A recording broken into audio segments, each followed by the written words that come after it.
নমস্কার, শান্তনু হাজরা বলছি। আজ বাংলাদেশ সামরিক বাহিনী সম্বন্ধে দু একটা কথা না বলে থাকতে পারছি না। বাংলাদেশিরা তাদের সামরিক বাহিনী, তাদের মিলিটারির জন্য খুব গর্বিত।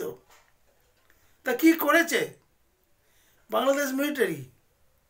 ও তো মায়ানমার সীমান্তে ওই একদল মিলিটারি মানে ওই আরাকান সেনা প্রায় চট্টগ্রাম দখল নিয়ে নিল, ছুটে পালিয়ে এসছে এই দিকটা। এখন বলছে ভারতের সঙ্গে সুসম্পর্ক রাখতে হবে, কারণ বাঁচানোর তো কেউ নেই, ভারত একমাত্র বাঁচাতে পারে। আবার আরেক সমস্যা লোকে ওদের মিলিটারিদের বিশ্বাস নেই, ওদের কর্ম বলতে অপকর্ম। নিজেদের প্রেসিডেন্টকে তিনবার খুন করে মেরে দিয়েছে। তো ও হতভাগাদের জন্য কি ভালো করে কি হবে? কিছুই হবে না। এবং মুজিবকে ওরা যেভাবে মেরেছে এবং পরবর্তী দিনে তার মাথায় উঠেছে, তাকে মুখে পেচ্ছাপ করেছে তার মূর্তিতে, এবং যখন মারা যায় কুকুরের মতো মেরেছে। এবং জাতির জনক বঙ্গবন্ধু শেখ মুজিবুর রহমান তিনি যে কথাগুলো বলে গেছেন সেসব কথা তারা শোনে না। তারা জানে শুধু নিজের মহিষীকে, নিজের নানা নানিকে অপমান করতে। তারা জাতির জনক, তাদেরকে এইভাবে হতাশ্রদ্ধা করলে জাতিটার কী হবে? হচ্ছেও তাই। আজ মহা সংকটে পড়েছে। দেখুন কীভাবে ওরা মুজিবরকে মেরেছিল, আর মুজিবুর রহমান কি বলে গেছে ওদের।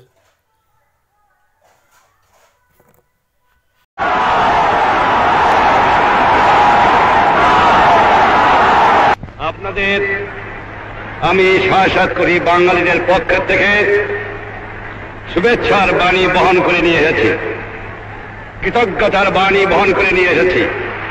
আমি আপনাদের যদি কৃতজ্ঞতা জানাতে চেষ্টা করি, অন্যায় করা হবে। পাকিস্তানের নর পশুর দল, পাকিস্তানের সামরিক বাহিনীর দল আমার 7 কোটি মানুষের উপর যে অত্যাচার করেছে, দুনিয়ার ইতিহাসে তার কোনো জায়গাতে তা তুলনা হয় না।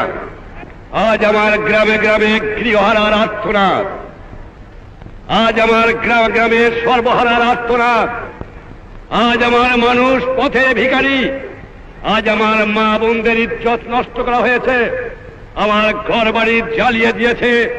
আমার 1 কোটি লোক দেশ ত্যাগ করে ভারতে আশ্রয় নিয়েছিল।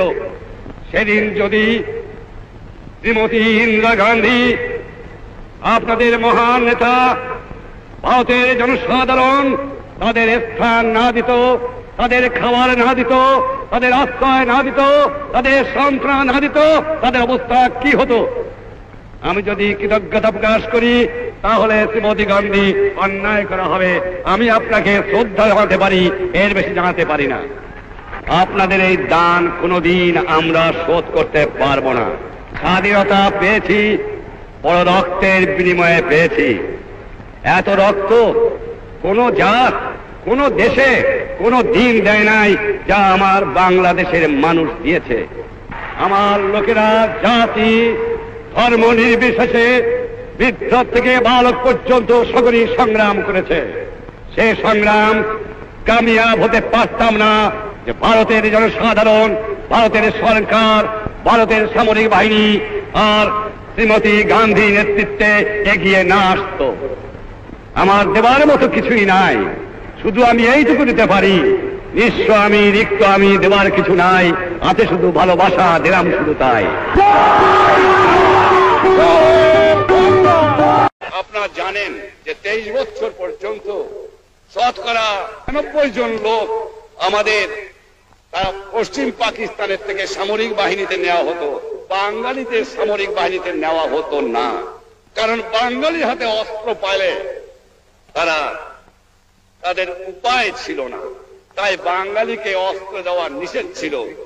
আর আমি আপনাদের এই আশ্বাস দেবার পারি যে বাংলাদেশ 4টে স্তম্ভের উপর চলবে: জাতীয়তাবাদ, সমাজতন্ত্র, গণতন্ত্র আর ধর্ম নিরপেক্ষ রাষ্ট্র।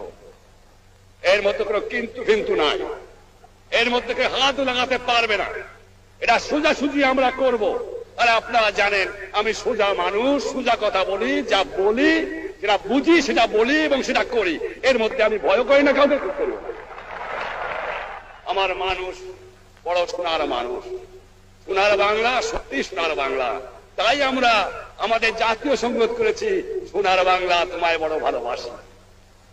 তাই আমি আপনাদের সকলকে আবার আন্তরিক ধন্যবাদ জানিয়ে বিদায়ের বাসনা বলে যাই, আমাদের বন্ধুত্ব অটুট এবং অক্ষয় থাকবে।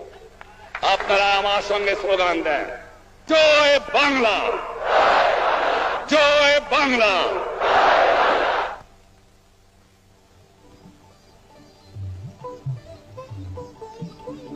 জনসভা শেষে উভয় প্রধানমন্ত্রী ব্রিগেড প্যারেড গ্রাউন্ড ত্যাগ করলেন।